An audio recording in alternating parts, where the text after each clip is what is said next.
Supreme Court Justice Samuel Alito asked a pretty bizarre question during a hearing involving Texas's controversial age verification law. During Wednesday's arguments, the judge asked how much of the adult website content is obscene to children. Now, the attorney for the other side, Derek Schaefer, couldn't really give an exact answer, but guessed around 70%. 70% is obscene to children. Okay. Now, that led Alito to ask this interesting question.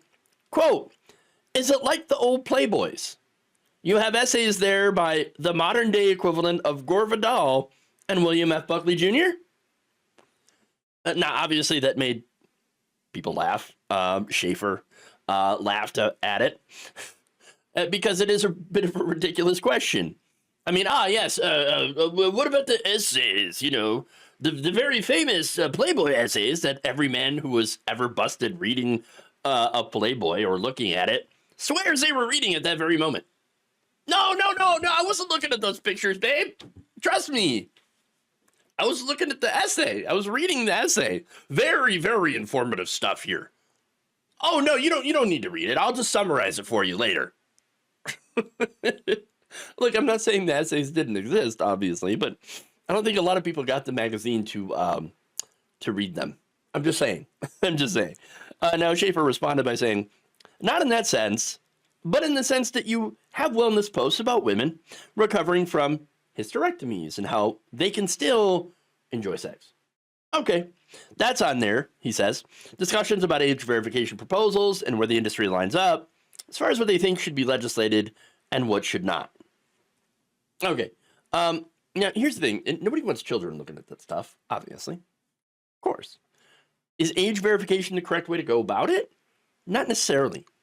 Why? Well, making somebody have to give over their ID so they can look at some of this smut online is kind of a violation of their privacy. Having them on the record. I could definitely see ways that it could be weaponized against people. All right. Now, Alito's question brings up First Amendment issues, right? Since it, creates the impression that only the essays deserve any free speech protections and not the actual content that, again, it's adult content. People have the right to look at that if they want. Shouldn't be punished or penalized for wanting to look at that stuff. So nothing wrong with it, right? I think that there's better ways to protect children from accessing this content. And let's be honest, even if they do manage to access this content, like a 13-year-old, is it going to destroy their psyche? Probably not. And this is speaking from experience here, right? When I was younger, I had access to some of those magazines. I survived. It didn't destroy my psyche, okay? That said, yeah, of course you want to keep it away from kids, right? But this push is not, I think, it's not really about protecting young people, okay? I think that every time, and I've seen this pattern before, that they claim that, oh no, we're going to try to protect the children. We got to protect the kids, right? It usually ends up getting expanded and used against adults. And let's be honest. I mean, talking about for example, like, oh, we gotta ban the gender affirming care and the hormones, right? To protect the children. And then, of course, once they do that, we've seen in some states where they've expanded it now to adults. Now it's adults that can't get gender affirming care. Oh, I thought you were just trying to protect the kids, right? No, it wasn't about protecting the kids. This is ultimately about pushing conservative morality standards onto everyone else. That's it. Look, Project 2025 goes into this. They talk about how they're going to, try to begin labeling content that, involves LGBTQ plus people, drag queens. Going to label it all as pornographic. Why? Even though there's no sexual imagery, no sexual descriptions at all, still going to label it pornographic, which shows you what they really think about members of the LGBTQ plus community, that they are inherently, they think them inherently sexual. And then, of course, anything that's inherently sexual to them, has to be bad. Anything except for straight cisgender relationships that, between married couples, only that will be acceptable. Everything else, unacceptable, pornographic, we must get rid of it, we must legislate it. Which is pretty funny because some of the most anti-gay, anti-trans people happen to be the biggest consumers of gay and trans sexual imagery online. Okay, I mean, you remember Mark Robinson,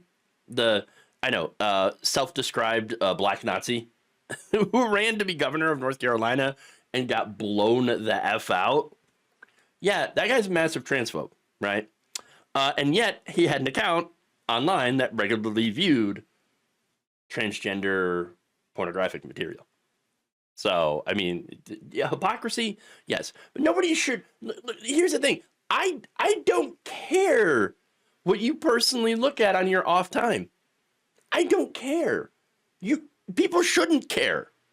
Again, the hypocrisy, yes, although they've shown us that they really don't care about being exposed as hypocrites.